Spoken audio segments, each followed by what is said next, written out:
The evenings in Walnut Creek are getting colder by mid-autumn. I sit on the front porch of my house, the one I built with my own hands 37 years ago, and look out at the falling leaves of the maples. My house isn't a palace, but it has 3 bedrooms, a spacious living room with a fireplace and a backyard overlooking the hills. Dorothy and I once dreamed of having a whole bunch of grandchildren running around here. My name is Walter Ferris. I'm 67, and I've been a plumbing technician all my life. Not the most prestigious job, but it allowed me to buy a lot in a nice neighborhood and build this house. Now Dorothy has been gone for 5 years, and my only son Christopher barely shows up. I bring the mug of coffee to my lips. It's cold as hell. Inside the house, the old wall clock I restored myself ticks. Dorothy has always loved the sound of it. "It's the heart of our house, Walt," she used to say. Dorothy died of cancer at 62. Quickly, in just 6 months, she burned out. Christopher was 32 at the time, just getting a promotion at his insurance company. He came to the funeral, stayed 3 days, and drove back to San Francisco, saying that work wasn't waiting. My relationship with my son was never easy. Maybe I was too strict. Maybe I worked too hard when he was little. Or maybe I just didn't know how to show him that I loved him as much as I loved Dorothy. After she died, it was like a wall had grown between us. The phone rang in the house, interrupting my thoughts. I rose reluctantly from my chair, leaving my mug on the porch railing. "Yeah," I answered as I reached the phone in the hallway. "Dad, hi, it's Christopher." His voice sounded unusually animated. We called once a month, sometimes less, and usually the conversations were strained with long pauses. "Hello, son. Something wrong?" Why does it have to be something? There was a familiar note of irritation in his voice. "I wanted to tell you I'm coming up this weekend, and not alone." I raised my eyebrows in surprise, even though he couldn't see it. "The girl?" "Yeah, her name's Raven. Raven Bromley. We've been dating for 6 months. She's, special, Dad." "I think it's serious." I didn't know what to say. Christopher never shared the details of his love life with me. The last girlfriend I knew of was while Dorothy was still alive. "It would be nice to meet you," I finally said. I'd seen Raven for the first time that weekend. A slender woman in her 30s with dark hair and a high ponytail and a bright smile. She was attractive, but there was something in her eyes that made me wary. Some kind of appraising glint. "Mr. Ferris!" she exclaimed, shaking my hand firmly. "Christopher has told me so much about you." I knew it was a lie. Christopher hardly ever mentioned me in conversation. "Walter's fine," I said. "Come in. It's not a new house, but it's your own." "Oh, don't be modest." Raven looked around with obvious interest. "Such a lovely neighborhood, such nice neighbors. We saw the man across the street greeting you." "That's Richard Higgins. We've been friends for 30 years, I replied, noting to myself that she'd talked about the neighborhood before she'd talked about the house. Christopher looked happy, but a little nervous. He kept glancing at Raven, as if checking her reaction. Over dinner, Raven peppered me with questions. How long had I lived in the house? How had real estate prices changed in the neighborhood? Had I ever thought about moving to a smaller place? Why would I want to move? "Everything I need is here," I replied, pouring tea. I noticed them exchanging quick glances. "It's just that at your age, a lot of people prefer something more compact." "No stairs, less hassle," Raven explained, touching Christopher's arm. "At my age?" I grinned. "I'm still quite capable of climbing stairs." "Of course, Dad," Christopher quickly interjected. "Raven's just worried. She works in real estate, and she has her own way of looking at things." "Oh, that's it. A realtor." That explained a lot. After dinner, when Christopher went to shower, Raven lingered with me in the kitchen. She was looking at the pictures on the wall. "Is that your wife?" she asked, pointing to a picture of Dorothy and me standing in front of the newly built house. "Yes, Dorothy. She died 5 years ago." "I'm sorry," Raven said, though there was no genuine sympathy in her voice. "Christopher said you built this house yourself." "Most of it, yes. The foundation was laid by professionals, and the rest was done by me and my friends." "Impressive." She ran her hand over the oak countertops I'd sanded myself. "Must be a lot of memories in here." "A lifetime," I nodded. "But sometimes you have to move on, right?" Her gaze sharpened. "New beginnings and all that." I didn't like this conversation. I finished my tea and stood up. "I'm sorry, it's been a long day." I prepared a guest room for the two of you. That night, I couldn't sleep for a long time. There were muffled voices coming from the guest room. Christopher and Raven were arguing about something. I remembered how happy Dorothy and I had been in this house, celebrating Christopher's birthdays, decorating the tree at Christmas, sitting in the backyard on warm summer evenings.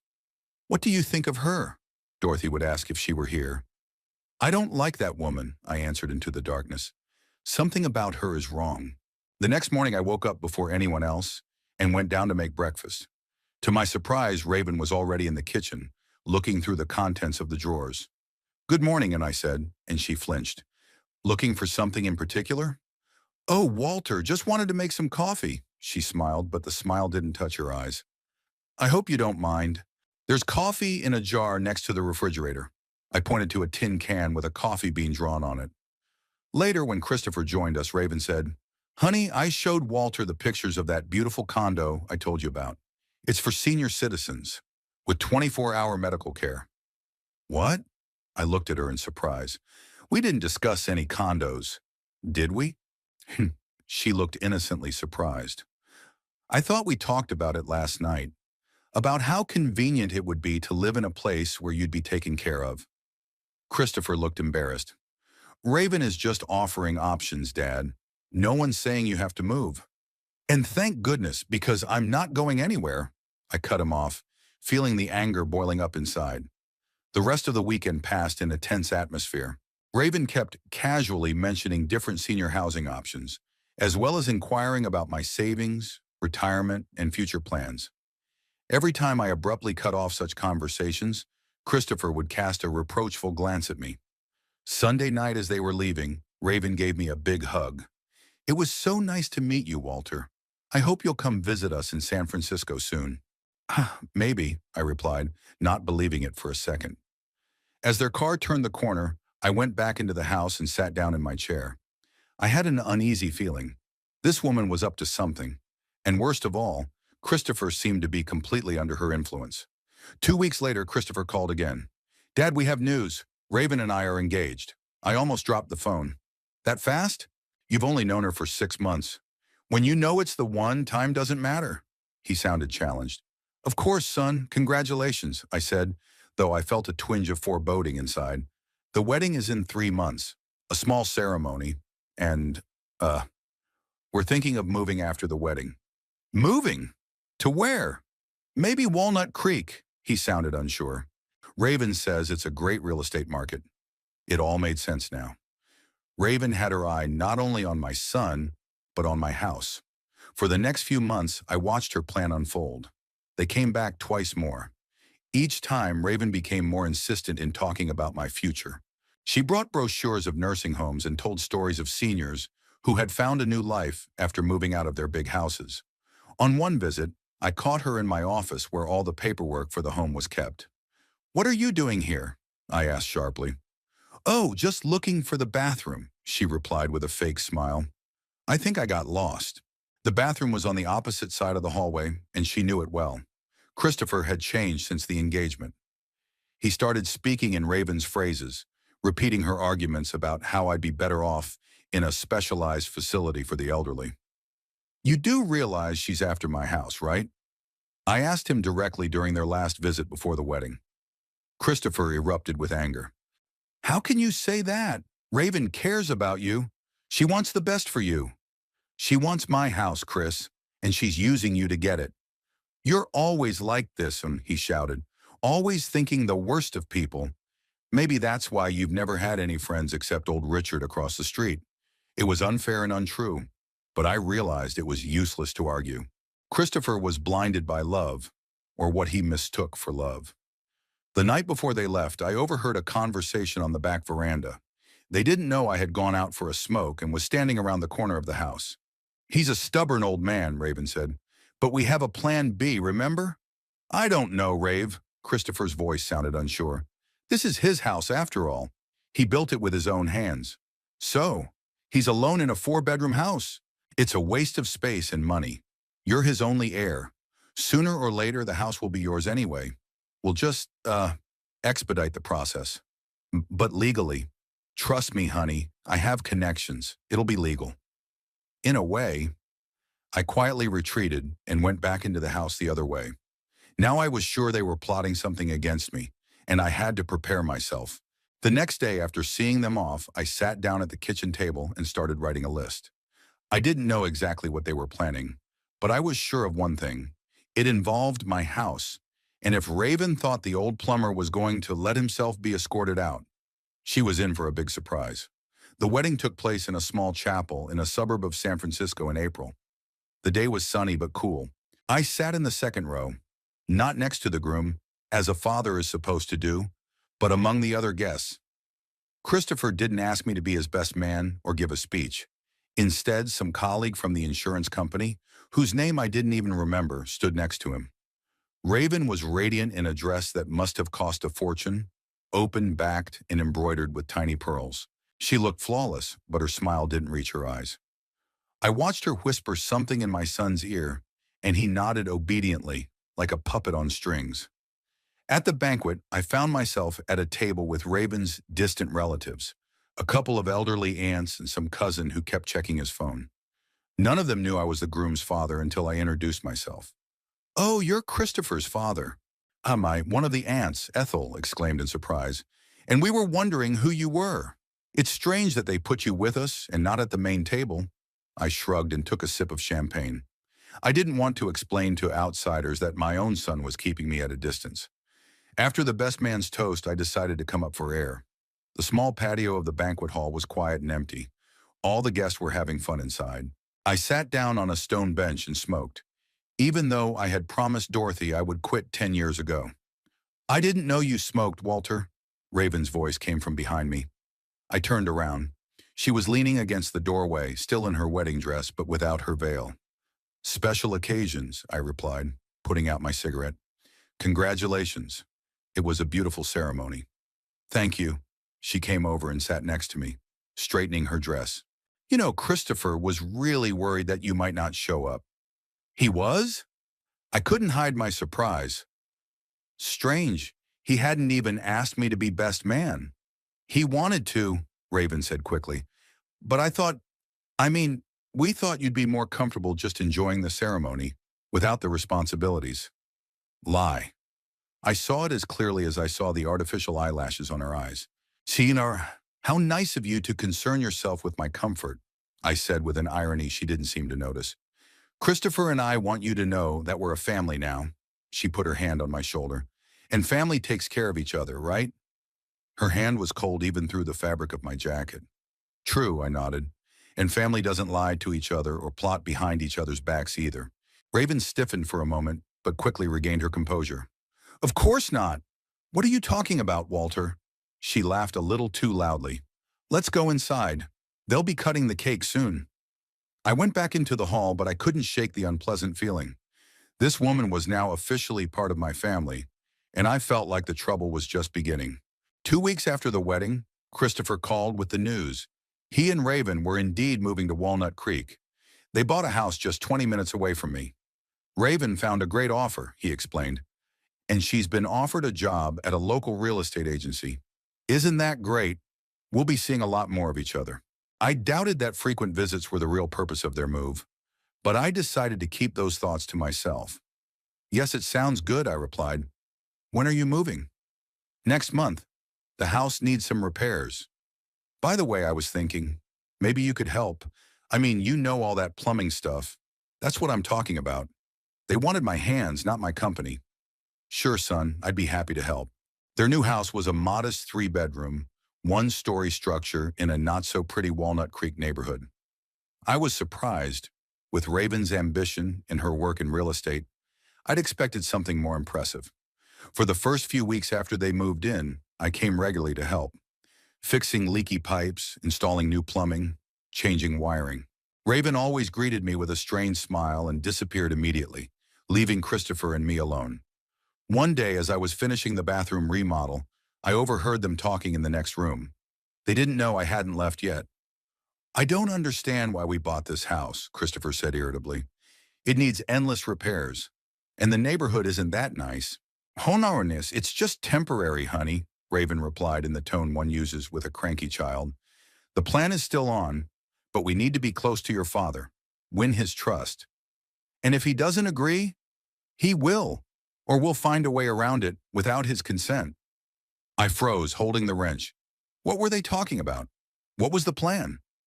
But it's illegal, Christopher's voice sounded uncertain. Only if we get caught, Raven laughed. Relax. This place isn't going to last forever. Soon we'll be living in your father's house or selling it and buying something better. And then maybe France. You've always wanted to see Paris, haven't you? I carefully put down my tools and tiptoed out the back door. My heart was pounding like crazy. Now I knew for sure they were plotting something against me in my home. But what was it? And how were they going to accomplish it? Over the next few months, I tried to keep my guard up. Every time they invited me over for dinner or offered to help around the house, I looked for ulterior motives. Raven became especially attentive, calling to see how I was doing, offering to go grocery shopping when I twisted my ankle, even baking me a birthday cake. Christopher seemed pleased with this sudden rapprochement. See, Dad, Raven isn't as bad as you thought. I just nodded and smiled, not giving away my suspicions. One night when they came over to my house for dinner, Raven asked me in passing, "By the way, Walter, do you have a will?" I almost choked on my wine. "I beg your pardon?" "Well, a will," she waved her fork nonchalantly. "At your age, that's something to think about. You don't want Christopher to have to deal with all this in case of, you know, in the event of my death." I looked her straight in the eye. "You can speak plainly, Raven. I'm not afraid of dying." "Dad, Raven just cares about the legal side of things," Christopher interjected. "It's her job to think about these things." "I have a will," I said. "I made it when Dorothy was sick. And yes, Christopher is my only heir." Raven's eyes flashed for a moment, and I saw in them what scared me most. Greed. "Great," she clapped her hands together. "But maybe we should update it. Laws change, you know. I have a great lawyer I know who specializes in probate law." "Thank you, but my lawyer is quite competent," I replied dryly. After that conversation, their visits became more frequent. Raven often came alone, ostensibly to bring home baked goods or just to chat. But I noticed her gaze wandering through the rooms, assessing the furniture, noting the arrangement of things. One day I returned from the store earlier than I'd planned and found her in my office. She was rummaging through the desk drawer where I kept the deeds to the house. "What are you doing?" I asked, standing in the doorway. She flinched and straightened up, clutching some kind of folder to her chest. "Walter, you scared me. I was looking for a pen to leave you a note. I was getting ready to leave." "In the top drawer of your desk, where I keep the deed to the house?" She blushed, but quickly pulled herself together. "I didn't know. I just opened the first drawer I could find." "What's in your hand, Raven?" "Nothing." She tried to step around me, but I blocked the doorway. "Show me." With apparent reluctance, she handed me a folder. It was a copy of the title deed to the house. "Why do you want it?" "Just curious," she shrugged. "Professional interest. I work in real estate. Next time, ask before you go through my stuff." I put the folder back in the drawer and locked it. I couldn't sleep that night. It was becoming all too obvious. Raven was interested in my deed to the house, but why? What could she do with them? The next day, I called my old friend Neil Barrow, who worked at a law firm specializing in real estate. "Neil, I need a consultation," I said after greetings. "Hypothetically, what could happen if someone got hold of copies of the deeds to my house?" "Hypothetically?" Neil hummed. "Walt, are you in trouble?" "Maybe. Just answer the question." Neil sighed. "The copies themselves aren't dangerous, but if someone has access to the originals and enough information about you, it's theoretically possible to commit fraud. Forge a signature, for example, especially if that someone is a close relative whom the bank or the registration office can trust." I broke out in a cold sweat. "Like a son?" "For example, Walt, what's going on?" I briefly described the situation with Raven and Christopher, their strange behavior and apparent interest in my house. "God damn it," Neil scolded. "That sounds lousy. Are you sure they're up to something illegal?" "No, but I don't want to take any chances." "Then I have some advice for you," Neil said seriously. "Get the original documents out of the house, put them in a safe deposit box, or keep them with a trusted friend. And just in case, Make a new will with clear inheritance terms. Thanks, buddy. That's exactly what I'll do. The next day, I went to the bank and rented a safe deposit box where I put all the original documents for the house, as well as other important papers. Then I met with a notary and made a new will with specific conditions. Christopher could inherit the house only if he lived in it himself for at least 10 years, least 5 years after my death. If the house was sold before that time, the proceeds were to go to the veterans charity where Dorothy had once volunteered. But I realized that even these measures might not be enough. If Raven and Christopher were really up to fraud, they could find a way around my will. I needed a backup plan, something that would protect me if they tried to act while I was alive. I started by installing new locks and a CCTV camera over the front door. Then I opened a new bank account at a different bank that Christopher didn't know about and transferred a large portion of my savings there, leaving only the bare minimum in the old account. But the most important step was to create a false trail. On Neil's advice, I prepared a set of forged documents for the house, almost identical to the original, but with imperceptible mistakes. These documents I accidentally left in the study, in the same drawer where Raven had already rummaged through. If they try to use those papers for fraud, they'll be caught quickly, Neil explained. The mistakes would show up on the first serious audit.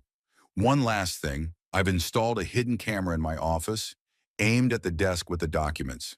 If Raven comes snooping around again, I'll have proof. All this time, I continued to act like nothing had happened.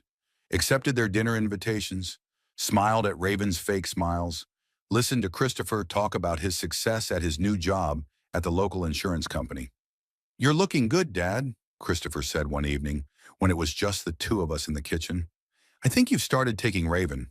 I looked at my son, the only child Dorothy and I loved so much. What had become of him? When did he turn into this weak, controlling man? "She cares for you," I answered cautiously. "And if she cares for you, then I can accept her." Christopher smiled with relief.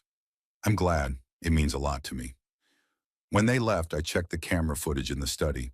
Raven had indeed gone in there while I was talking to Christopher in the kitchen. She quickly checked the file drawer, but not finding the originals there, she left the room with a disappointed look on her face. So the hunt was on. I didn't know how far they were willing to go, but I was sure they would make their move sooner or later. And when they did, I would be ready. It was early Tuesday morning when my phone rang with a message. I had just finished breakfast, scrambled eggs and toast as I had done every morning for the past 20 years, and was about to go out to the garden to check on the tomatoes. It had rained hard the day before, and I was worried if it had damaged the young plants. The message came from Raven's number. I rarely received messages from her.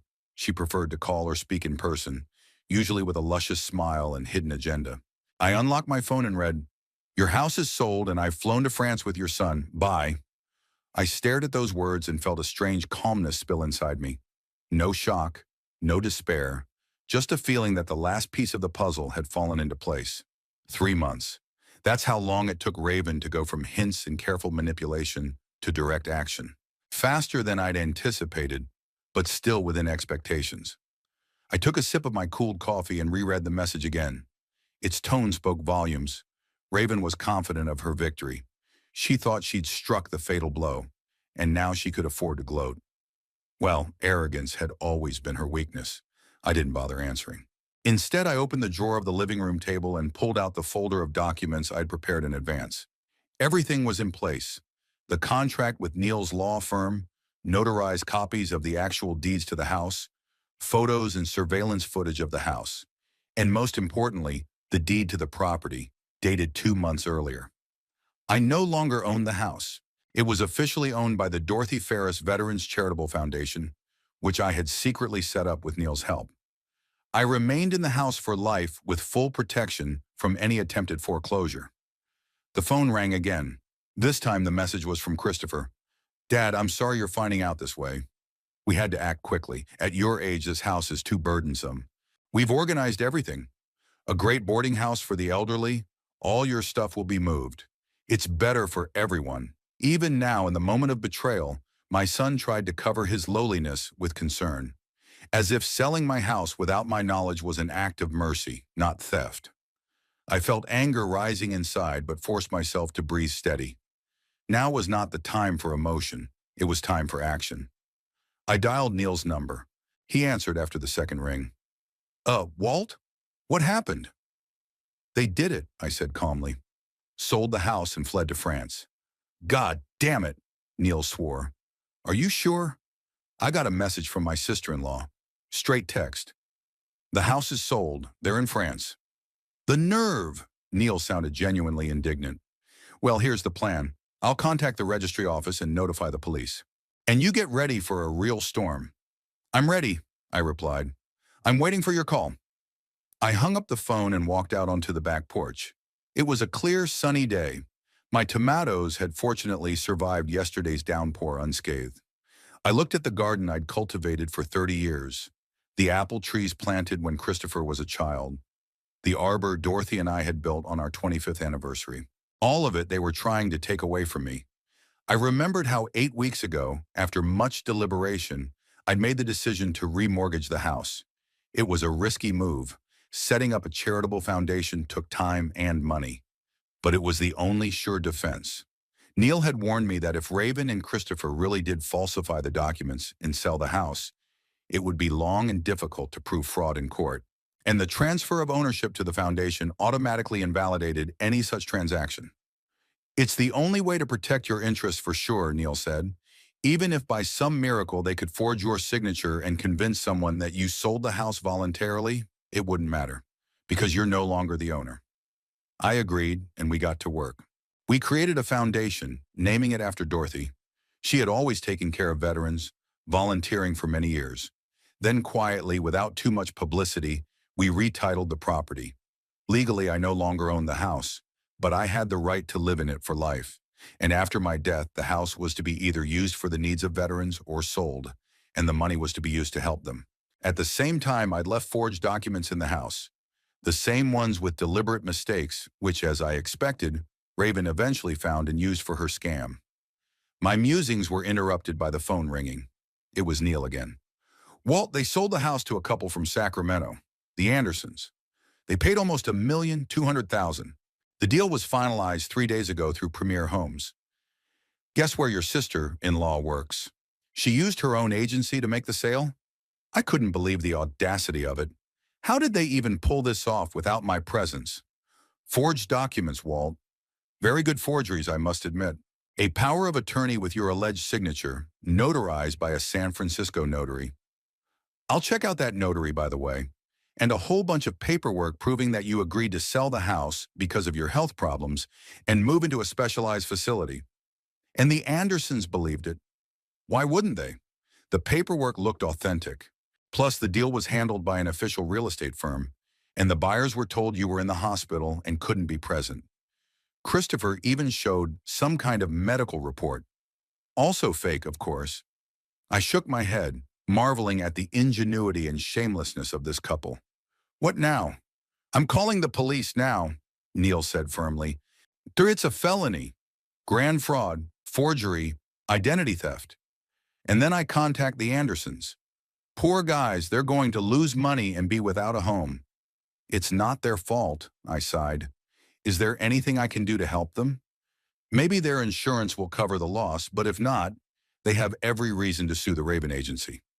But that's not our concern, Walt. It's about protecting you. After talking to Neil, I decided to walk to the store around the corner.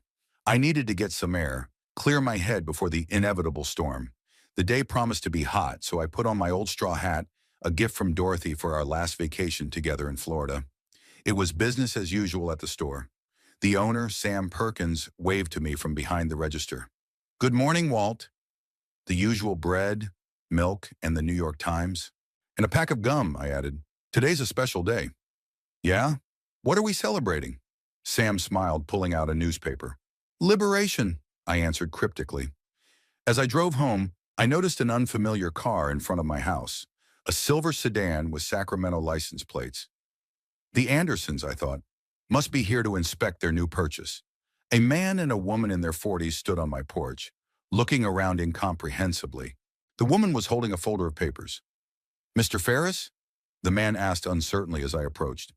Yes, that's me. I tried to speak calmly, though I was seething with anger. Not at these people, of course, but at those who deceived them. I'm Brian Anderson, and this is my wife, Linda. He held out his hand. We, uh, we bought your house 3 days ago.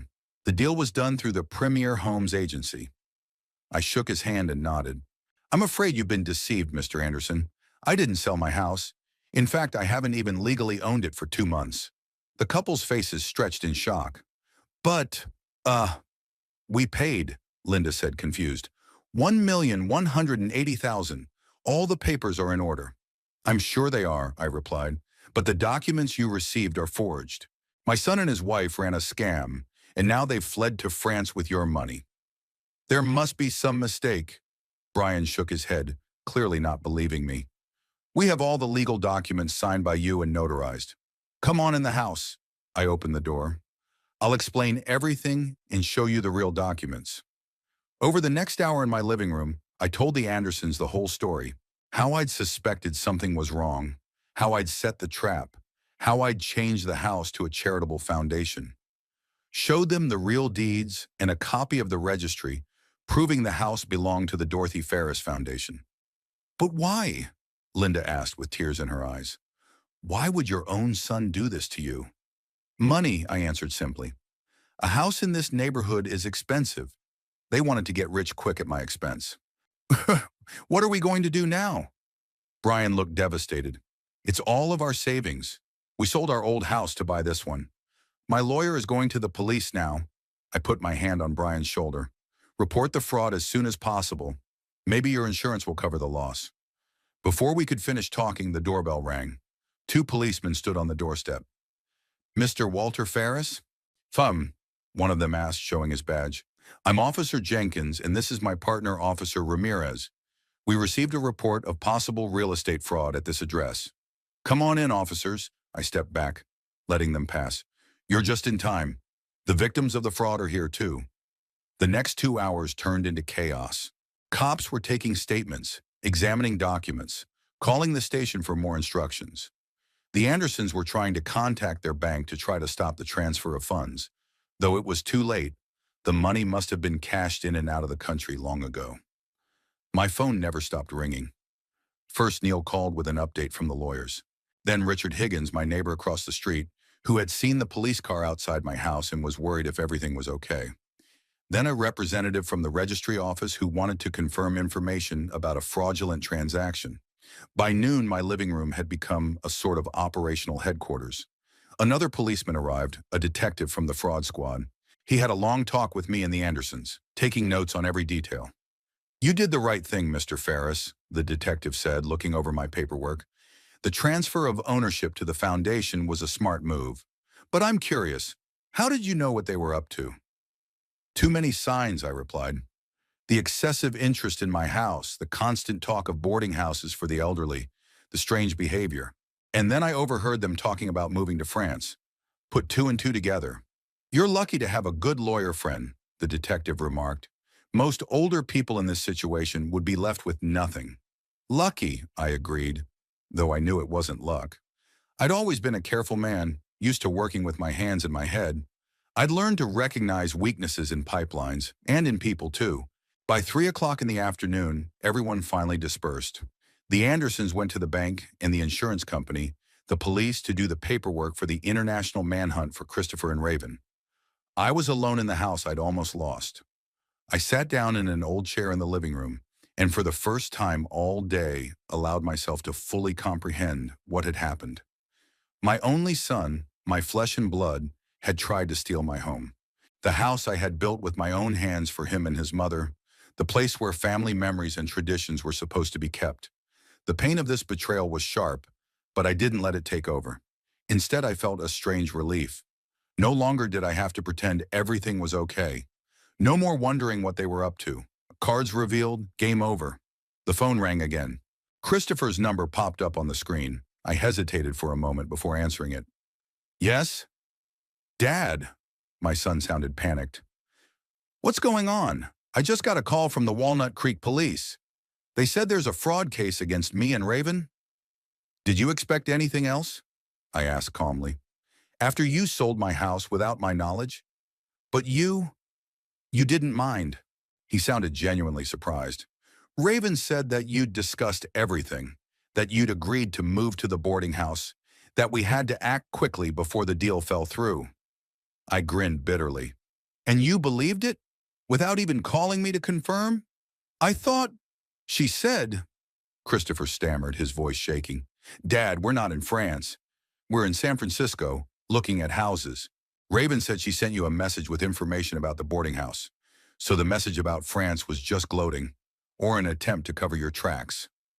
You sold a house that didn't belong to you, Chris, and you forged my signature on the deeds. That's a felony. I didn't forge it, he yelled into the phone. Raven said she had power of attorney from you, that it was legitimate. And you believed it again? I sighed. It was always easier to believe a lie than to ask directly, wasn't it? There was a heavy silence in the phone. What do I do, Dad? Christopher finally asked in a low voice. Turn yourself in to the police and tell the truth, I answered. Maybe if you cooperate, the sentence will be lighter. And try to give the money back to the Andersons. They don't deserve to be cheated like this. The Andersons? Who's the Andersons? The family you stole $1,080,000 from. What? What million? The shock in Christopher's voice seemed genuine. Raven said the house sold for $800,000, and most of it was going to pay for your board and care. I realized that Raven had deceived not only the Andersons and me, but also her own husband. Talk to your wife, Chris, and a good lawyer. You're in big trouble. I hung up the phone, feeling a mixture of anger, frustration, and oddly enough, relief. My phone continued to ring all evening. Police, reporters, neighbors, lawyers. My house was suddenly at the center of a scandal, and everyone wanted to know the details. But I didn't take any more calls. Instead, I went out on the back porch, sat in an old rocking chair, and watched the sun set over the hills. My plan had worked. I kept the house, but the price was the loss of my son. Although, truth be told, I'd lost him long before that day. The morning after the scandal was surprisingly quiet. I woke up at first light, an old habit developed over decades of early rising for work. Birds chirped outside the window as if nothing had happened, as if my son and his wife hadn't tried to steal my house, as if there wasn't a criminal prosecution waiting for them. I went down to the kitchen and started making coffee. Strong, with a little sugar, just the way Dorothy liked it. Strangely, I felt calmer than I had in months. Uncertainty is always harder than knowing the truth, however bitter it may be. The phone on the kitchen table vibrated. Neil. Good morning, Walt. My friend's voice sounded cheerful, despite the early hour. How did you sleep after last night? Surprisingly well, I admitted.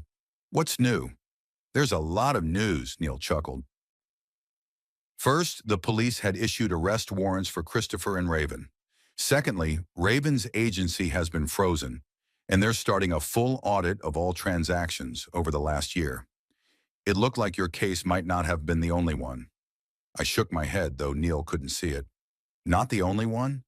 How many other elderly people could have fallen victim to her machinations? What about the Andersons? Hearing their insurance covers fraudulent transactions, but the reimbursement process will take time. In the meantime, they're without a home and most of their savings. Neil sighed. Too bad for them. Good people, just in the wrong place at the wrong time. I feel sorry for them too, I agreed. What about Christopher and Raven? Any news on them? Here's where it gets interesting, Neil said, a note of satisfaction in his voice. Detective Morrison called me an hour ago. They're really in France. They took a flight yesterday morning, but Raven lied to Christopher about the amount of the sale. She told him that the house had sold for $800,000, not $1,200,000 as it had. That's what I thought, I nodded, remembering the conversation I'd had with my son yesterday. She had deceived even him. What's more, she seemed to have transferred most of the money into a separate account in her own name. Christopher only discovered this last night when you spoke to him. He called the police and testified against Raven. I sat back in my chair, stunned by this news. Christopher ratted her out? Trying to save his own skin, Neil snorted. Claims he was in the dark, that Raven planned the whole thing and tricked him as much as she did you. I felt a strange mix of emotions, bitter at my son's betrayal, relieved that he wasn't the main villain in the story, and tired of the whole situation. Do you believe him? Neil asked after a pause. I don't know. I answered honestly. Maybe he really didn't know about the forged documents, but he knew for sure that I hadn't agreed to sell the house, and he went ahead with it anyway. Sonner, well, either way, the French police are already looking for them. Cooperation with our law enforcement is good in these cases. After talking to Neil, I drank my coffee and decided to do my usual morning chores. I went out to the garden, checked the tomatoes, watered the roses. Simple physical work always helped me get my thoughts in order. Around 10 o'clock in the morning, the doorbell rang. Detective Morrison stood on the doorstep, the same detective who had taken the fraud report yesterday. Next to him was a woman in a sharp suit I didn't know. "Good morning, Mr. Ferris," Morrison said. "I hope we're not too early. This is attorney Elizabeth Chen. She's handling your case. I invited them into the house." We settled into the living room and Detective Morrison began the conversation.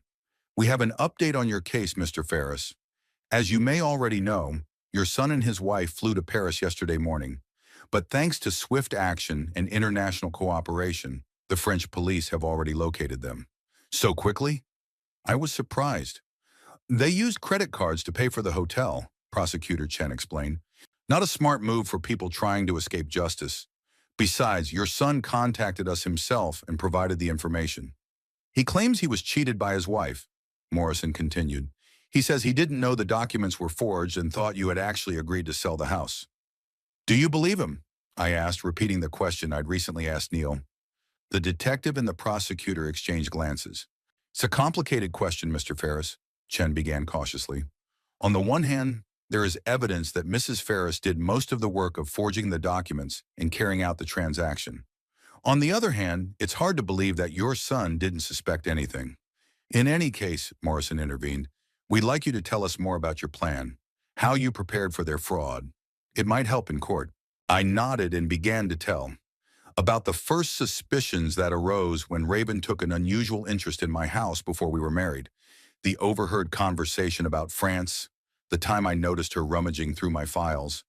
After that, I went to Neil Barrow, my friend and lawyer. He advised me to take preventative measures. We decided that the safest way was to remortgage the house. "That's very thoughtful," said Prosecutor Chen, taking notes. "Tell me more about the foundation you set up." "It's a charitable foundation in the name of my late wife, Dorothy. She volunteered for many years with a veterans aid organization. After she died of cancer, I thought about memorializing her in some way, but I kept putting it off. And now there was a concrete reason." I smiled sadly. "The foundation is officially registered and has all the necessary documents. I gave him the house with the condition of my lifetime residence in it." "And the forged documents?" Morrison asked. "The ones your sister-in-law found?" "It was Neil's idea. We created a set of documents almost identical to the real ones, but with a few imperceptible mistakes. Date of birth, social security number, boundary description. Mistakes that would have popped up on a serious audit, but could have been missed on a cursory glance." "Did you leave these documents where she could find them?" "Yeah, in the desk drawer where the real ones used to be. I set up a hidden camera and actually recorded her going through my papers when she thought I was in the kitchen." Detective Morrison whistled. "Impressive, Mr. Ferris. You could go undercover." I smiled. "I just know how leaks work, Detective. Sometimes you have to create a small leak first to see where the weak spot is." Prosecutor Chen closed her notebook and looked at me with respect. "Your actions were perfectly legal and extremely prudent, Mr. Ferris. Many people in your position would have been victimized." "What will happen to Christopher and Raven now?" I asked. "The French authorities will detain them in the next few hours," Morrison replied. "Then the extradition process will begin. Given the nature of the crime and the amount of damage, they face serious penalties, especially Raven, against whom the evidence is strongest." When they left, I sat back in my chair and stared at the picture on the mantelpiece for a long time. Dorothy, Christopher, and I on a picnic in the park. Christopher was about 8 at the time.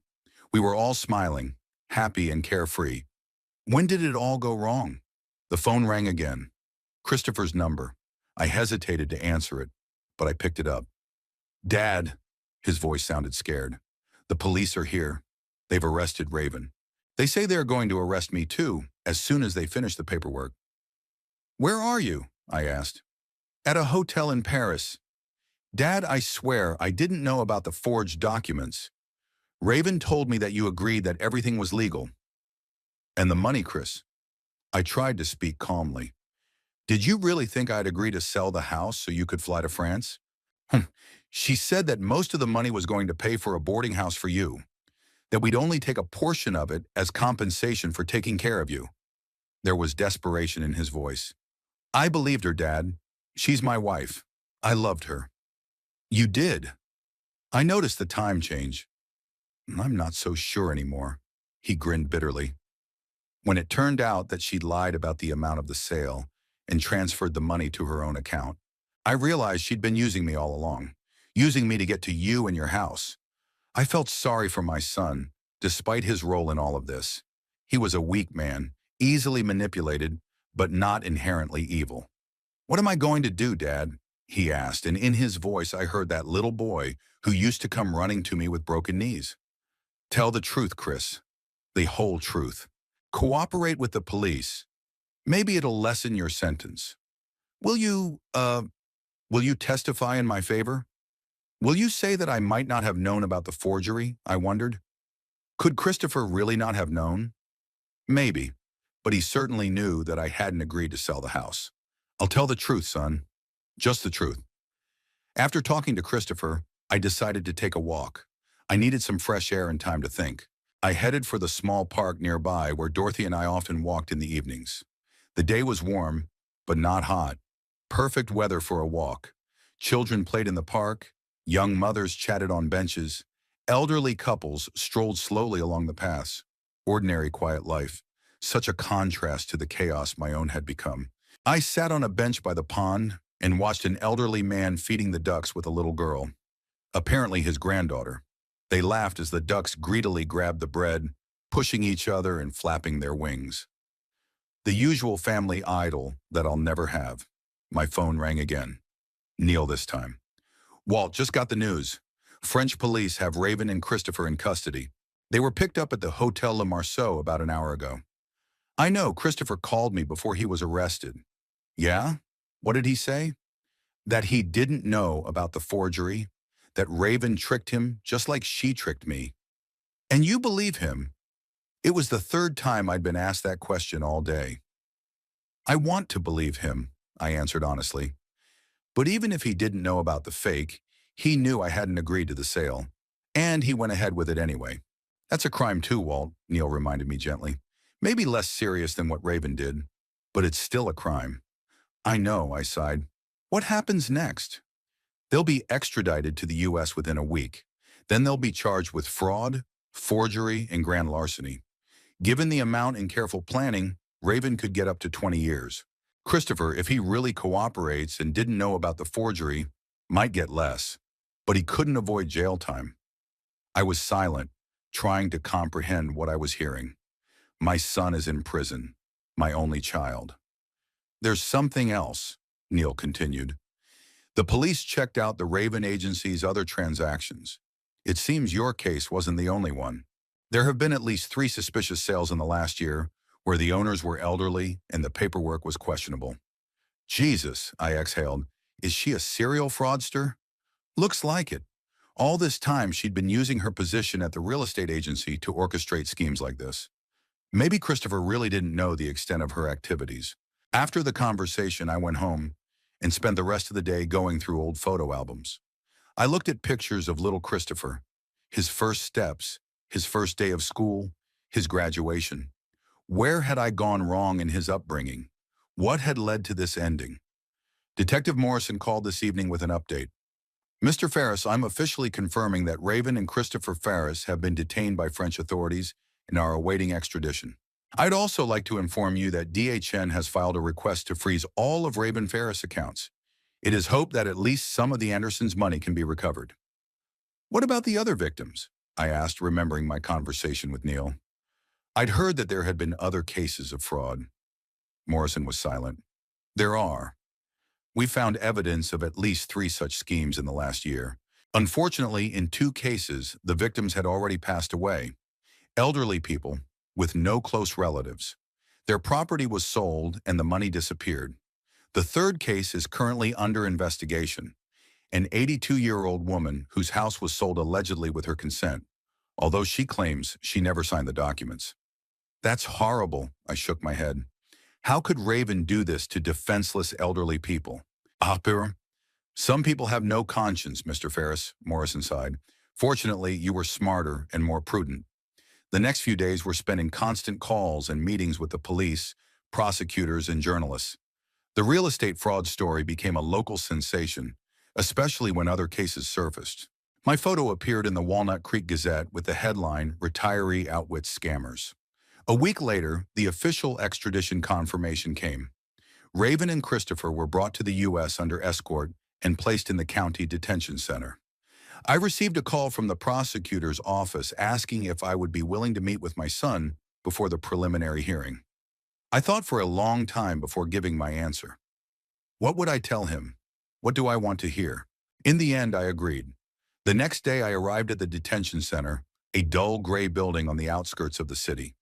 After an ID check and search, I was led into the visiting room, a small room with a plastic table and 2 chairs. Christopher entered, accompanied by a guard. He had lost weight and gauntness during the week. He was wearing prison clothes, and it looked so out of place that I was speechless for a moment. "Hi, Dad," he said quietly, sitting down across from me. "Hello, Christopher." I tried to speak calmly, even though everything inside was clenching with pain. "How are you?" "How can I be?" He grinned bitterly. "I'm in jail. My wife is a serial cheater.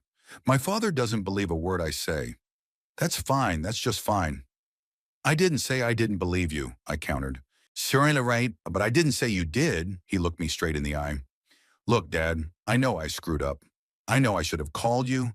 I should have verified the information, but I really didn't know about the forgery, and I had no idea about the other frauds." I stared at him for a long time, trying to see in this grown, broken man the boy I once taught to ride a bike. "Tell me everything, Chris, from the beginning. How you met Raven, when you first talked about my house, when the plan to sell came up." And he did. How he met Raven at a company party, how she charmed him with her energy and ambition, how gradually, drop by drop, she had begun to indoctrinate him with the idea that I would be better off in a specialized facility for the elderly. She said that you could start having health problems at any moment, that it was dangerous to live alone in such a big house at your age, Christopher said, looking down at the table. She kept giving me examples of elderly people who had had accidents because there was no medical help around. "And you believe that?" "I wanted to believe that she cared about you," he shrugged, and then she started talking about selling. Said she'd found the perfect boarding house, but it was expensive and selling the house was the only way to pay for it. Claimed she talked to you, that you agreed. "And you didn't call me to check?" "She always found reasons why I shouldn't have called you.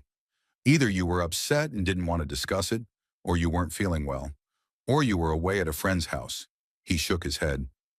God, I was blind. As I listened to his confession, I was struggling with different feelings inside of me. Anger at Raven, disappointment in my son for allowing himself to be manipulated, and a deep, unspeakable sadness that our relationship was broken, perhaps forever. "What did your lawyer say?" I finally asked.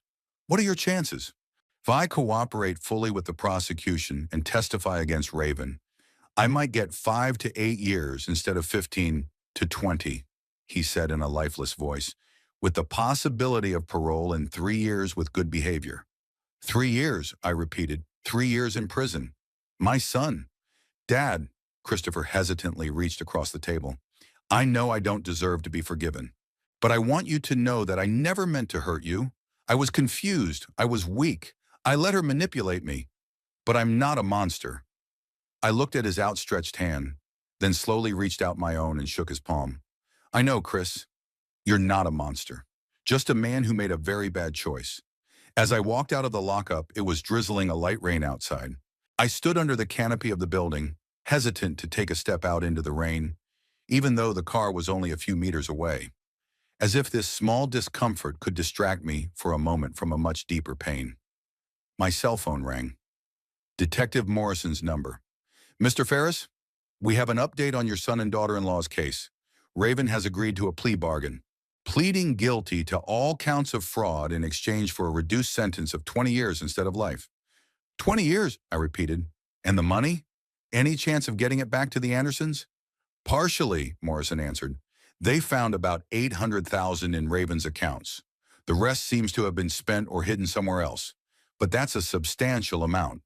Yeah, I agreed. It is. When I got home, the first thing I did was go into the study and pull out an old frame photograph of me and Dorothy on our wedding day. She was smiling in her simple white dress, and I looked at her with adoration.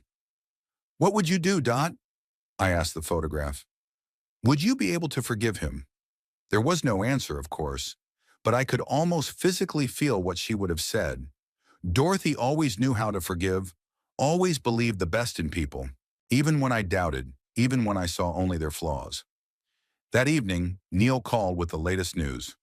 Walt, this case is taking an unexpected turn. The FBI has joined the investigation. It seems Raven's scheme was part of a larger network of elderly real estate scams all over the West Coast. Really? I was stunned. She wasn't working alone? Not according to preliminary reports, no. There are connections to other real estate agencies in San Francisco and Los Angeles. The total amount of fraud probably runs into the tens of millions. I shook my head, trying to comprehend the scope of the crime. And Christopher? Is he involved in this broader scheme? There's no evidence of his involvement outside of your case so far, but the investigation has only just begun, Walt. Who knows what else will come up? It's been a month since Christopher and Raven were extradited to the United States. In that time, I've given numerous statements to the police, the DA's office, FBI investigators, told the same story over and over, each time reliving the betrayal anew. The investigation grew. As it turned out, Raven was indeed part of an organized group specializing in elderly real estate fraud. Her good looks and charm made her the perfect bait.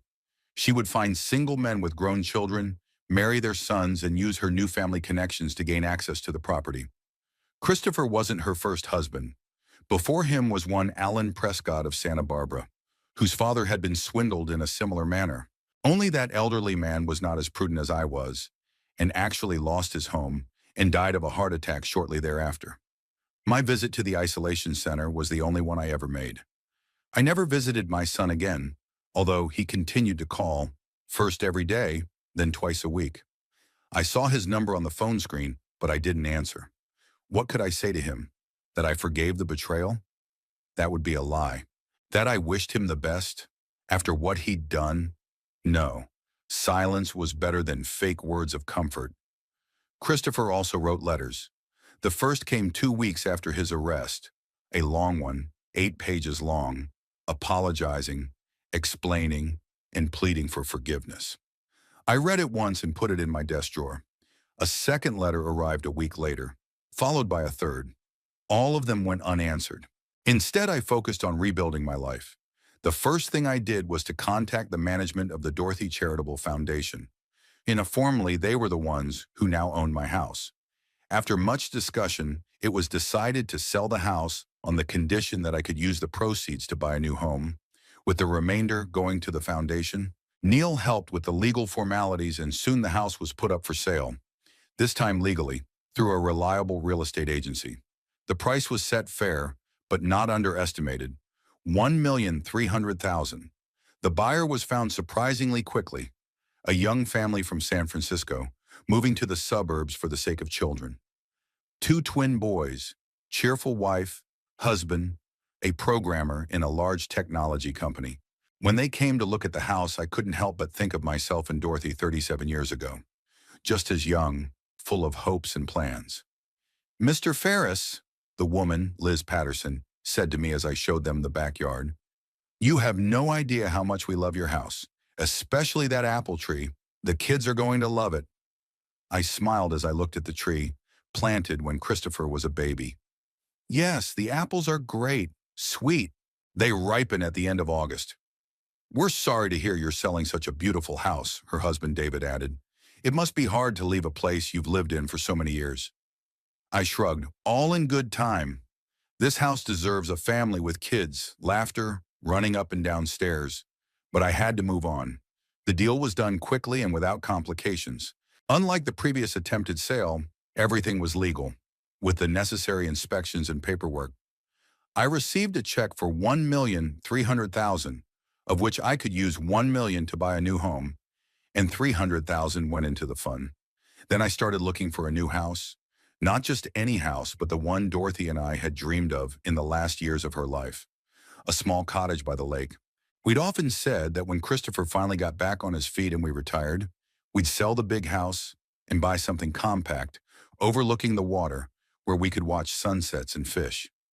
I took my time looking at various options within a 150-kilometer radius of Walnut Creek. I wanted to be far enough away from my old place to make a fresh start, but not so far that I'd lose touch with friends like Neil.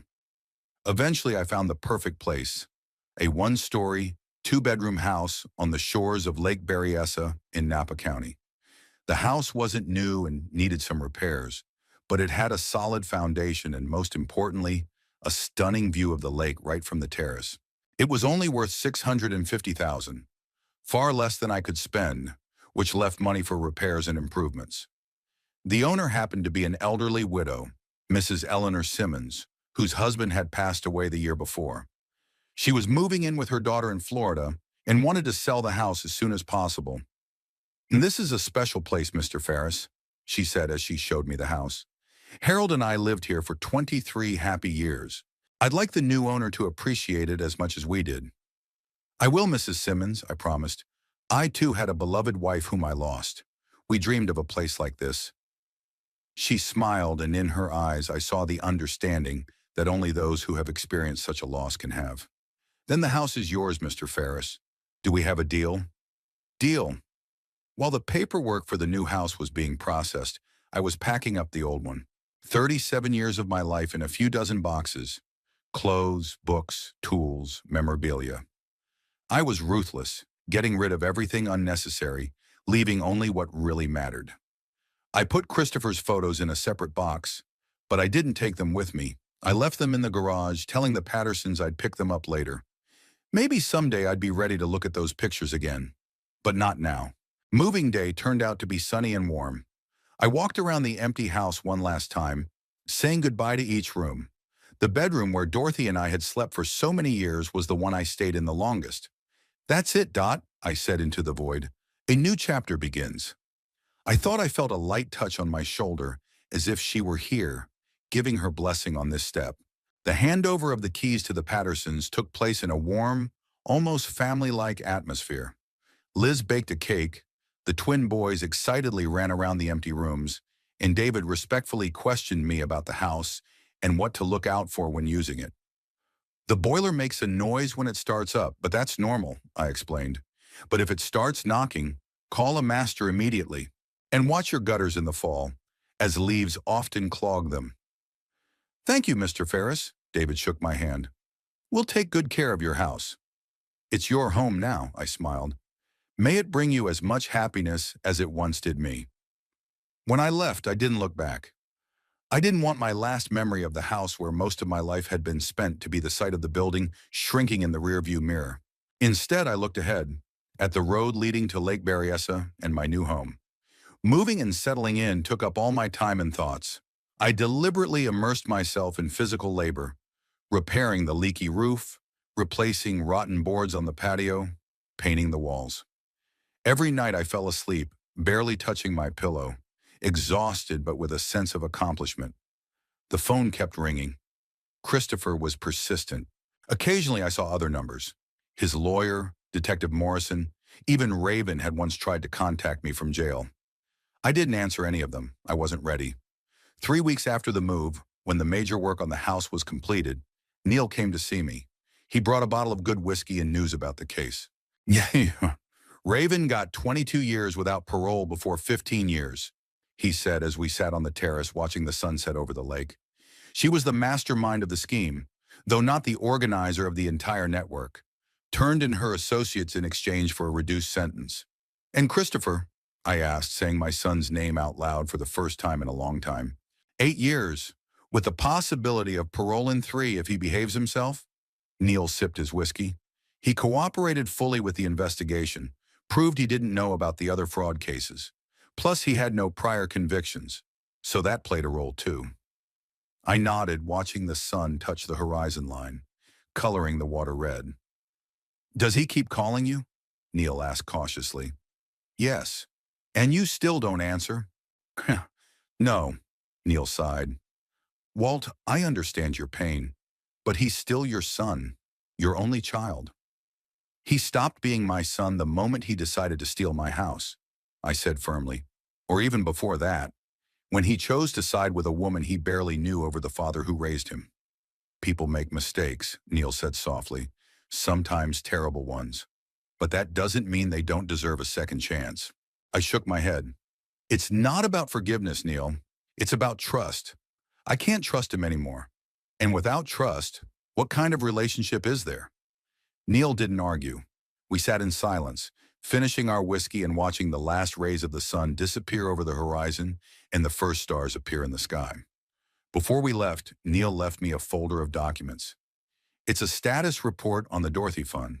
Donations that have come in, plans for the use of the funds. Take a look at it when you have time. You're still on the board. Your opinion is important. I nodded, grateful for the change of subject. I'll definitely take a look. Thanks, Neil, for everything. After my friend left, I was alone in the silence of my new home. For the first time in a long time, I had no urgent business or repair work to do. I could just sit and think. And I thought about Christopher, about the little boy I was teaching to ride his bike, about the teenager with whom we built a birdhouse for a school project, about the young man who left for college, full of ambition and plans. Where and when did our paths diverge enough for him to betray me? Maybe I was too hard on him as a child, or maybe I wasn't strict enough. Maybe after Dorothy's death, I had become too distant, immersed in my own grief, oblivious to his needs. Or was it something deeper? His character, a weakness I couldn't or wouldn't see in time? Was it a tendency to take the easy way out, to be influenced by stronger personalities? I found no answers, only new questions. And the more I thought about it, the more I realized that it didn't matter why things had gone wrong. All that mattered was that now I had to move on with my life, without my son, no family, alone. The next day, I decided to explore the neighborhood of my new home. Lake Berryessa was a popular vacation spot, especially in the summer, but now in early fall there were fewer tourists, and it was possible to enjoy relative peace. I walked along the shore, watching fishermen cast their rods from small boats. The local fishermen said that the lake held large bass and trout. I had never been much into fishing before, but now I thought it might be a good hobby, a quiet, measured activity that required patience and attention, qualities I had always lacked. In a small store on the shore, I bought a simple rod, a couple of trollers, and got some advice from a chatty salesman. The best time is early in the morning, before 8, or in the evening, after 5, he told me, showing me how to tie the line correctly. And stay close to that bay, see? It's deeper there, and the fish are bigger. I thanked him and went to the specified place. The first attempts to cast the rod were clumsy, but gradually I began to catch the rhythm. Sitting on a small folding chair, looking at the float bobbing on the water, I felt the tension of the last few months begin to release me. The fish weren't biting that day, but that didn't matter. More important was the process, the silence interrupted only by the splash of the waves and the cries of seagulls, the glare of the sun on the water, the feeling of unity with nature, something I had been missing in my life for a long time. When I got home, I found a new message from Christopher on my answering machine. "Dad, it's me again." His voice sounded tired and forlorn. "I know you don't want to talk to me. I understand that. But, I just wanted to tell you that the trial's over. I got 8 years. I'll probably be out in 3 if... It doesn't matter. I just wanted to let you know. And also, I'm really sorry. I know it won't fix anything, but I'm really sorry. I love you, Dad." I stood there listening to the dial tone after the message ended, something clenched in my chest, a mixture of anger, hurt, and to my surprise, pity. Not for myself, for him, for the man who had lost everything because of his own weakness and stupidity. I spent the next few days setting up my life in my new home. I got to know my neighbors, a couple about my age, Tom and Barbara Willis, who lived 2 houses down from me, and a young guy named Jason, who was renting the house across the street while he wrote a book. Tom was an avid fisherman and was eager to teach me the finer points of the art. We started going out on the lake together, early in the morning when the water was mirror-like and the air was fresh and cool. "Curry, see how you hold a rod?" he would say, showing the correct position of his hands. "Like this, a little more relaxed, and don't yank as soon as you feel a nibble. Let the fish swallow properly." Under his guidance, I caught my first fish, a small perch, which we, however, released back. "It's too small," Tom explained. "Let it grow up. We'll catch bigger ones next time." Barbara was a great cook and often invited me to dinner. She reminded me of Dorothy, just as caring, with the same quiet sense of humor. Sometimes sitting at their table, listening to their banter, I found myself thinking that this is what my life might have been like if Dorothy hadn't gotten sick.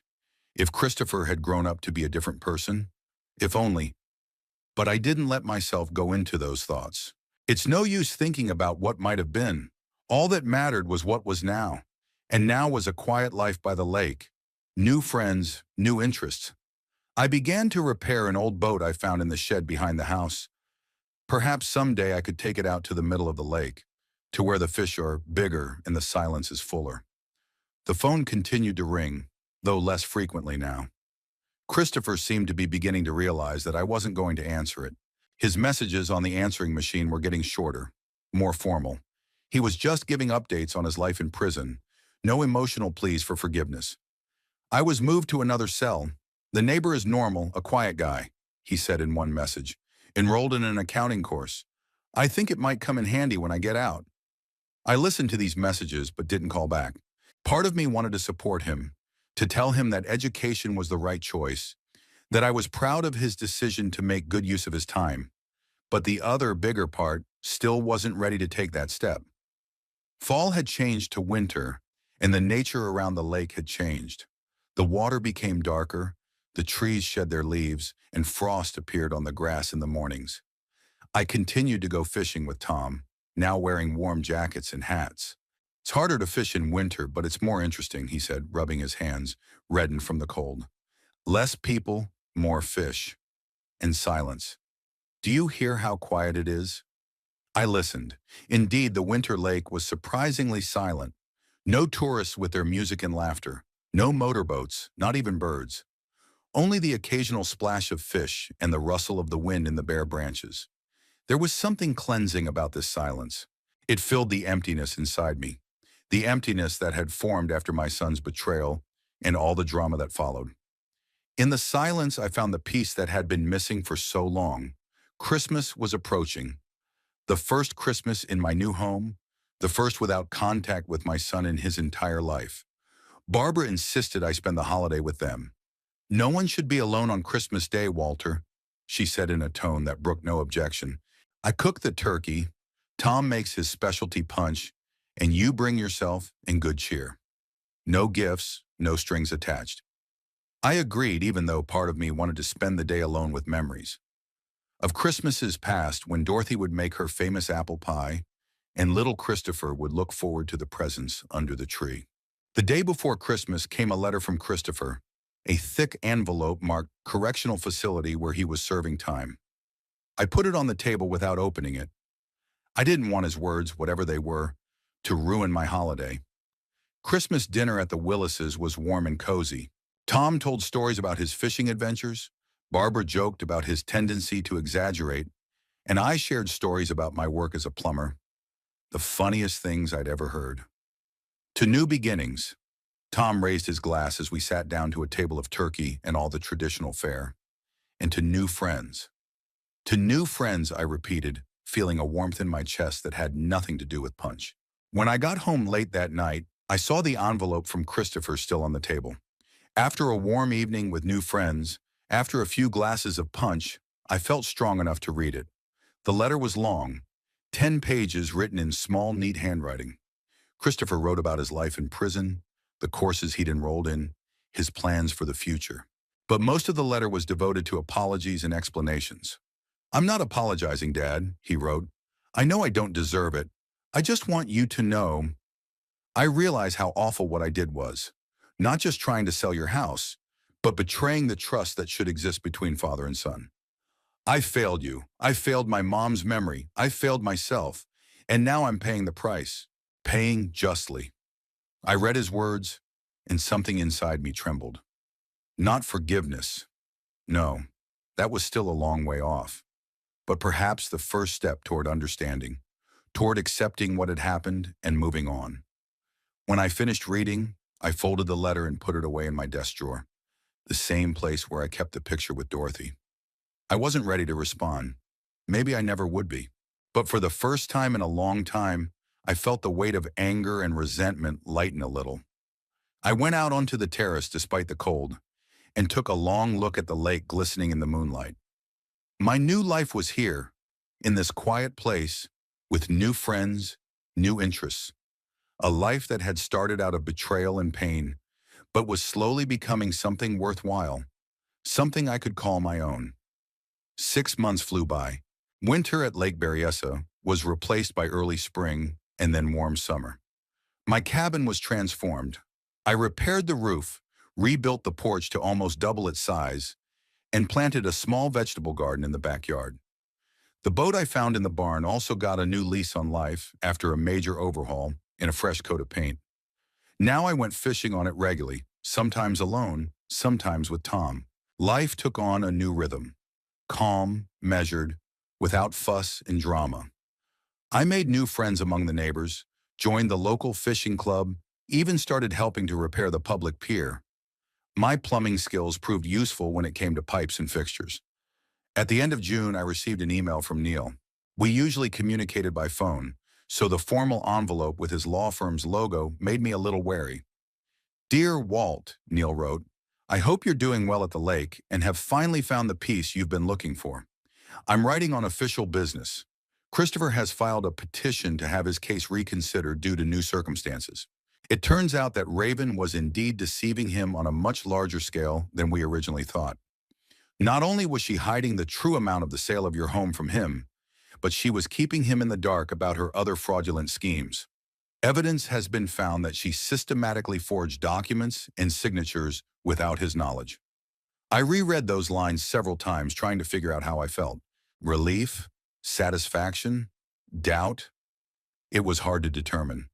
Part of me wanted to believe that Christopher was just a pawn in Raven's game, an innocent victim. But the other part reminded me that, no matter how informed he was still involved in trying to take my home away from me. "In light of these circumstances," Neil continued, "the court is considering a reduced sentence for Christopher. His attorney has requested your testimony as a victim. If you testify that you believe a lenient review is possible, it will make a significant difference in the court's decision. Please let me know your decision as soon as possible. I am not pressuring you and will fully understand if you refuse to participate." At the end of the letter was a handwritten note. "I know this is difficult for you, friend, but think carefully. Sometimes mercy heals not only the one to whom it is bestowed, but also the one who shows it." I folded the letter and went out onto the veranda. The day was hot, the sun reflected in the waters of the lake, creating thousands of shimmering reflections. I stared at the glow, trying to make sense of my feelings. Christopher still sent letters once a month now, short and discreet. He talked about his life in prison, the courses he was taking, his plans for the future. He didn't ask for forgiveness, didn't beg for help. He just kept in touch, as if doing some kind of duty. I collected these letters in a separate folder, but rarely reread them. They evoked too many conflicting emotions. That evening, I called Neil. "I got your letter," I said without preamble. "What do you think?" Neil's voice sounded cautious. "I don't know," I admitted. "Part of me wants to believe that he was just a fooled fool. But the other part—" "I understand," Neil interrupted. "But the facts are in his favor, Walt. From the looks of it, Raven really was a master manipulator. And not just with Christopher, with everyone. She had a whole bunch of people wrapped around her finger, including experienced lawyers and bank employees." "Are you saying I should forgive him?" "I'm saying you can give him a chance to redeem himself," Neil replied softly. "You don't have to repair the relationship. Just recognize that he deserves a lighter punishment." I was silent for a long time, pondering his words. "I'll think about it," I said finally. "Give me a few days." Over the next week, I thought a lot about Christopher, about our past, about what had happened. I reread all his letters from prison, trying to find answers in them. Were his remorse and explanations sincere? Was he truly unaware of the extent of Raven's deception? On Sunday, I went fishing with Tom. We took the boat out to the middle of the lake, where it was particularly quiet and serene. While we waited for a nibble, I told him about the situation with Christopher, briefly, without too much detail. It's a complicated case. Tom shook his head. Family betrayal is the most painful wound of all. What would you do if you were me? I asked. Tom stared at the float for a long time before answering. You know, Walt, when I was young, I made a terrible mistake too. Got into gambling, lost a lot of money, including the money my father put aside for my mother's treatment. He sighed heavily. My father didn't speak to me for 5 years. He wouldn't even let me go to my mother's funeral. And when he got sick, he wouldn't let me visit him. He died without ever forgiving me. I was silent, surprised by this unexpected revelation. And you know what I realized then? His unforgiveness hurt him more than it hurt me. He died an embittered, lonely man. Tom turned to me. I'm not saying you should forgive your son or let him back into your life. Just think about it. What's best for you? His words caught me off guard with their simplicity and wisdom. What's best for me? Not for Christopher or Neil or anyone else. For me? When I got home, I called Neil. I'm willing to testify, I said, but on the condition that I want to talk to Christopher first, in person. That can be arranged, Neil replied with a distinct relief in his voice. I'll arrange a meeting at the detention center. 3 days later, I was back in the same visiting room where I'd met my son 6 months earlier. Christopher looked different, even thinner, but he was straighter, his eyes clearer. Thanks for coming, Dad, he said, sitting down across from me. I didn't come as a father, I said, trying to speak calmly. I came as a victim being asked to testify in favor of the accused. His face contorted in pain for a moment, but he quickly pulled himself together and nodded. I understand. I'm grateful anyway. I need to hear the truth from you, Christopher. I looked him straight in the eye. The whole truth. What did you know about Raven's plans? When you realized she was planning a scam? Christopher took a deep breath. I didn't know about the document forgery until the very end. That was true. But I suspected something was wrong when she insisted on selling it right away, without waiting for you to recover. He lowered his gaze. I should have called you. I should have checked. But I was afraid to find out the truth. Afraid I'd have to choose between my wife and my father. And you chose her, I said. Yes, he nodded. I did. And it was the biggest mistake of my life. We talked for over an hour.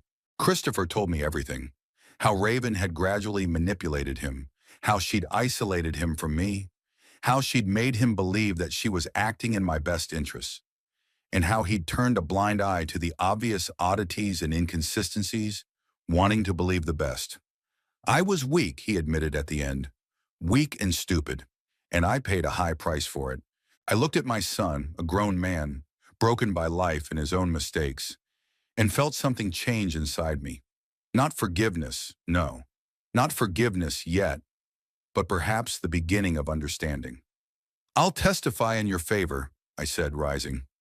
But don't be under any illusions, Christopher.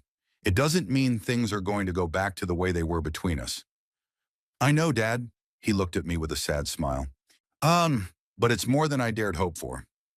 A week later, I gave my formal testimony, confirming that I thought Christopher's case could be reconsidered in light of the new circumstances. Neil said it would make a big difference in the court's decision, and the sentence would likely be reduced. You did the right thing, Walt, he said, shaking my hand after the hearing. I hope so, I replied, feeling a strange emptiness inside. Back at the lake, I plunged headlong into work on the house and garden, as if trying to dull the emotional turmoil with physical labor. I planted a new flower bed, built a tool shed, and renovated the boat dock. Barbara, noticing my condition, began to invite me to dinners and get-togethers more often, but she didn't ask why. She had a wonderful tact, a quality Dorothy had always appreciated in people. At the end of July, the official notice from the court came. Christopher's sentence had been reduced to 3 years, with parole eligibility after 1 year. Given the time already served, that meant he could be out in a few months. I didn't know how to feel about it. On the one hand, I was glad he had a chance to start his life over. On the other hand, I wasn't sure I was ready for his return, for a possible attempt to rebuild the relationship. In August, a new letter arrived from Christopher. He wrote that his sentence had been reduced, thanking him for his help, talking about his plans for the future, to get a job as an accountant, rent a modest place to live, start fresh. I won't impose on you, Dad, he wrote.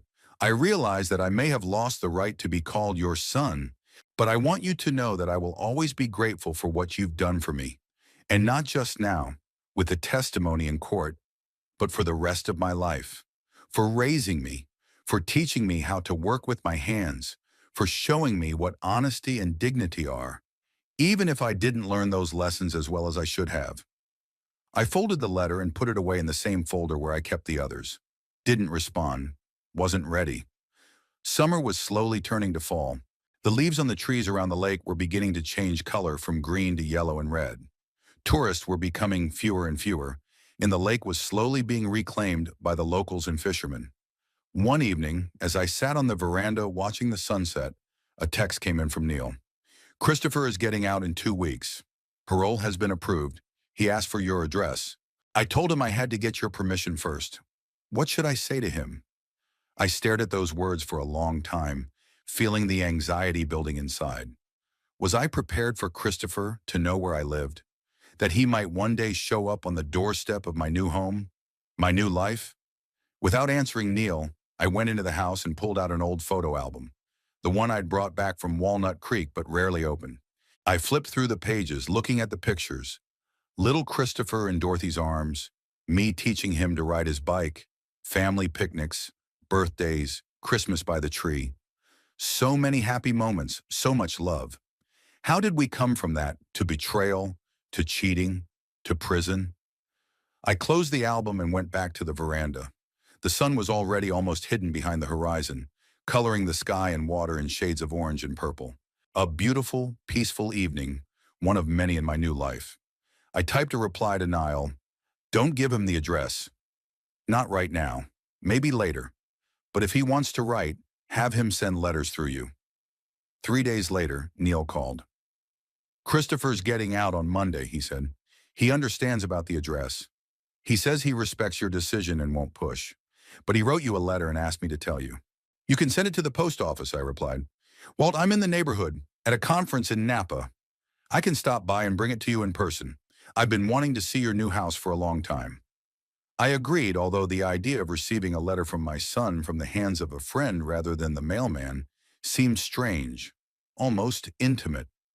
Neil arrived the next day, wearing an expensive suit but no tie, with a bottle of good whiskey and an envelope. You look great, Walt, he said, hugging me. Living on the lake has been good for you, he said, hugging me. We sat on the porch, sipping whiskey and looking out at the water. We talked about all kinds of things, about fishing, about the news from Walnut Creek, about Neil's grown children who had already started their careers, about anything but the envelope lying on the table between us. Finally, as the sun began to set, Neil nodded at the letter. You don't have to read it now, or ever. You're right. I took the envelope, twirled it in my hands. Thin, only one sheet inside, judging by the weight. What does he intend to do when he gets out? Got a room in Sacramento, got a job as an assistant accountant for a small firm through an ex-convict rehabilitation program. Modest job, modest life, but honest. Neil sipped his whiskey. He's changed a lot, Walt. What happened really affected him. Or he's become a better actor, I remarked. Maybe, Neil didn't argue. Time will tell. When Neil left, I sat on the veranda with the unopened letter in my hands. The sun was almost over the horizon, and dusk was spreading across the lake. The lights were on in the house across the street. Jason was probably sitting at his book. I stared at the envelope, at Christopher's neat handwriting, and thought about Tom's words, about his father, who died without forgiving his son, about how unforgiveness had hurt him more than his child. Was I ready to forgive? I don't know. Maybe I never will be. But was I ready to move on, to put the past behind me, to focus on my new life? Yes, definitely yes. I pulled a lighter out of my pocket, an old reliable Zippo. A 30th birthday present from Dorothy. I flicked the lid on, shot out a spark. The flame flickered, steady, bright in the fading twilight. I held the envelope to the fire. The paper burned quickly, the edges blackened and curled. I held the letter until it turned to ash, which the breeze from the lake picked up and carried away. Not out of cruelty, not out of a desire to hurt, but because it was the only way to truly let go of the past. After reading the letter, I would inevitably begin to analyze, compare, doubt. It would become one more thread tying me to the story I wanted to leave behind. As the last flakes of ash disappeared into the darkness, I felt a strange relief. It was as if the heaviness I'd been carrying for so long had finally dissolved. I leaned back in my chair, looking out at the last reflections of the sunset. My new home, my new life, without toxic relationships, without betrayal, without the constant need to look back. Maybe someday I'd be ready to face Christopher, to listen to him, to talk to him like two adults, maybe even start building some new relationships, not as father and son, but as two people bound by a shared past. But not now. What I needed right now was peace, silence, freedom. From the house came the sound of an old record, Frank Sinatra, Dorothy's favorite singer. I'd put it on purpose, before Neil came, as a kind of talisman. "I did it my way," Sinatra sang in his velvet voice, and I smiled. "Yes, that's right. In my own way. Not perfectly, not without mistakes, but honestly, following my own beliefs, my own conscience."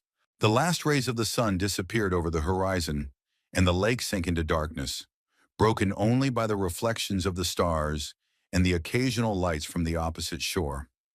I sat in silence, soaking up the peace of this moment. Tomorrow would be a new day. I would go fishing with Tom, maybe stop in town for groceries, continue working on the garden bench I was making for Barbara. Ordinary, simple things. Ordinary, simple life. And in that simplicity, I finally found what I'd been looking for all along.